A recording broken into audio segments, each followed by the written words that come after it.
നമസ്കാരം. മലയാളി വാർത്തയിലേക്ക് സ്വാഗതം. കുടുംബ കലഹത്തെ തുടർന്ന് അമ്മായിയമ്മ മരുമകളെ വെട്ടിക്കൊന്ന സംഭവത്തിൽ പല കാര്യങ്ങളും ഇപ്പോൾ പുറത്തു വരികയാണ്. കസ്റ്റഡിയിൽ പോലീസിനോട് എന്തിനാണ് ഈ മരുമകളെ വെട്ടിക്കൊന്നത് എന്ന ചോദ്യത്തിന് ആ അമ്മായിയമ്മ പറഞ്ഞത് അവൾ പറഞ്ഞാൽ കേൾക്കില്ല സാറേ എന്നാണ്. പലവട്ടം പറഞ്ഞു, പക്ഷെ അവൾ കേട്ടില്ല, എന്നിട്ടും അവൾ അത് തന്നെ ചെയ്തു എന്നാണ് പറയുന്നത്. അതായത് ഗ്യാസ് ഉപയോഗിച്ചു എന്നുള്ളതാണ് കുറ്റം എന്നാണ് ഇപ്പോൾ പുറത്തു വരുന്ന റിപ്പോർട്ടുകളിൽ പലതും പറഞ്ഞിരുന്നത്. അതായത് ഇത്രയും ഗ്യാസ് കിട്ടാതിരിക്കുന്ന ഈ ഒരു സാഹചര്യത്തിൽ അവൾ ഗ്യാസ് ഉപയോഗിച്ച് എനിക്കൊരു ചായ ഇട്ട് തന്നു, അവൾക്കല്ലാതെ വിറക് വെച്ച് ചായ ഇടാൻ അറിയില്ലേ സാറേ എന്നാണ് ചോദിക്കുന്നത്. പലവട്ടം ഞാൻ പറഞ്ഞു, അവൾ കേട്ടില്ല, അപ്പോൾ എനിക്ക് ദേഷ്യം വന്നു എന്നാണ് പറയുന്നത്. ഇപ്പോഴിതാ ഈ അമ്മായിയമ്മയെ പിന്തുണച്ചുകൊണ്ടും അല്ലാതെയും നിരവധി ആളുകളാണ് സമൂഹ മാധ്യമങ്ങൾ റിപ്പോർട്ട് ചെയ്യുന്നത്. കഴിഞ്ഞ ദിവസം മഞ്ജു പാർവതി പ്രഭീഷിന്റെ പോസ്റ്റിൽ പറഞ്ഞതുപോലെ തന്നെ ആ അമ്മായിയമ്മ ശരിക്കും ഒരു ചായ കിട്ടാത്തതിന് പിന്നാലെ അല്ല, ഒരു പക്ഷെ തന്റെ അമ്മായിയമ്മ പോര് എടുത്ത് കാണിച്ച് അതിന്റെ മൂർധന്യാവസ്ഥയിൽ എത്തി അവൾ ഈ വീട് വിട്ട് ഇറങ്ങിപ്പോയിട്ടും ഭർത്താവ് പോയി വിളിച്ചപ്പോൾ തിരികെ വന്ന ആ പകയും ദേഷ്യവും വൈരാഗ്യവും ഒക്കെ ആയിരിക്കാം ഒരു പക്ഷേ ഈ ഒരു അമ്മ ഈ ഒരു ഒറ്റ കാര്യത്തിൽ തീർത്തതെന്നാണ് പറയുന്നത്.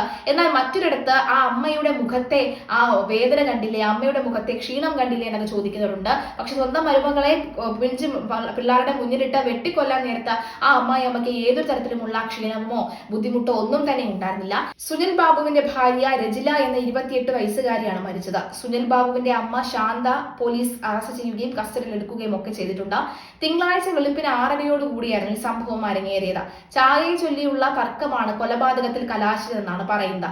ഓട്ടോ തൊഴിലാളിയായ സുനിൽ ബാബു ഈ സമയം ജോലിക്ക് പോയിരിക്കുകയായിരുന്നു. രജിലയും ശാന്തയും രജിലയുടെ 2 പെൺകുട്ടികളുമായി വീട്ടിൽ ഉണ്ടായിരുന്നു. വീട്ടിലെ ഗ്യാസ് അടുപ്പിൽ ചായ ഉണ്ടാക്കുന്നതിൽ രജിലയും ശാന്തയും തമ്മിൽ വഴക്കുണ്ടായി. ശാന്ത ഉണ്ടാക്കിയ ചായ രജില എടുത്തു കളഞ്ഞതാണ് പ്രകോപനത്തിന് കാരണം.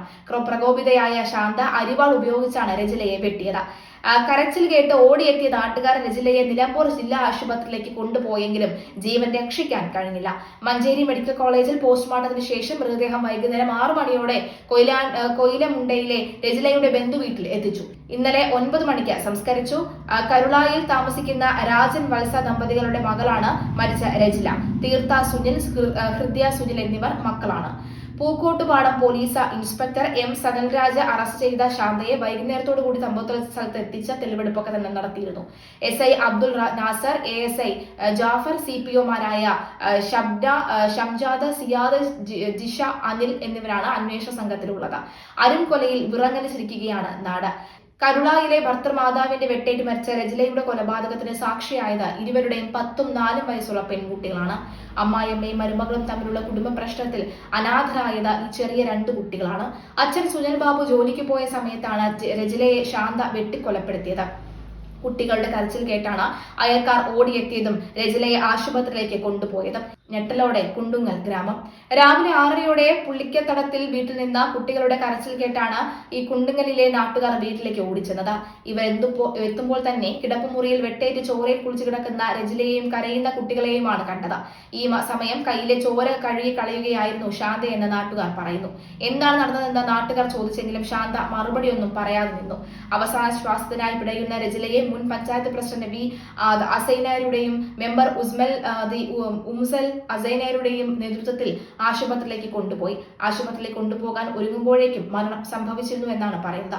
പോലീസ് സ്ഥലത്തെത്തിയപ്പോഴും രക്തത്തിൽ കുതിർന്ന നൈറ്റിയും ധരിച്ച് സ്ഥലത്ത് നിൽപ്പായിരുന്നു പ്രതി ശാന്ത.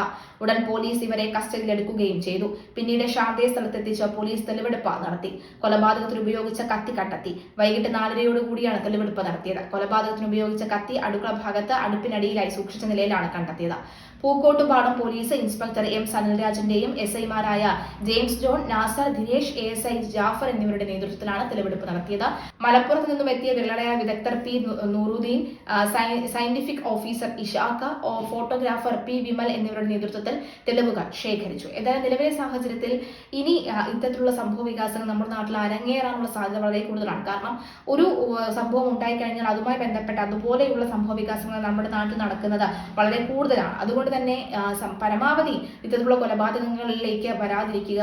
അതായത് മുൻ പിൻ കൊലപാതകങ്ങളൊന്നും ചെയ്യാത്ത ഒരു ഗുണ്ടാ പശ്ചാത്തലം ഇല്ലാതെ സാധാരണ ജീവിതം നയിച്ചു പോകുന്നവരൊക്കെ തന്നെ ഗുണ്ടകളായി അല്ലെങ്കിൽ കൊലപാതകരായി മാറുന്നതാണ് ഒരു നാടിന്റെ പതനത്തിന്റെ ഏറ്റവും ഒടുവിലത്തെ ഒരു ഉദാഹരണം എന്ന് പറയുന്നത്. അങ്ങനെ നമ്മുടെ നാട്ടിൽ ഈ കഴിഞ്ഞ വർഷവും ഈ വർഷവുമായി അനവധി ഒട്ടേറെ വാർത്തകളാണ് സംഭവിച്ചു പോകുന്നത്. അറിയുന്നതും അറിയാത്തതുമായ നിരവധി വാർത്തകൾ. നമ്മുടെ നാട്ടിൽ എന്തൊക്കെയാണ് നടക്കുന്നത് എന്ന് പോലും അറിയാതെ ചോദിച്ചു പോകുന്ന സാഹചര്യത്തിലൂടെ കാര്യങ്ങൾ എത്തി നിൽക്കുകയാണ്.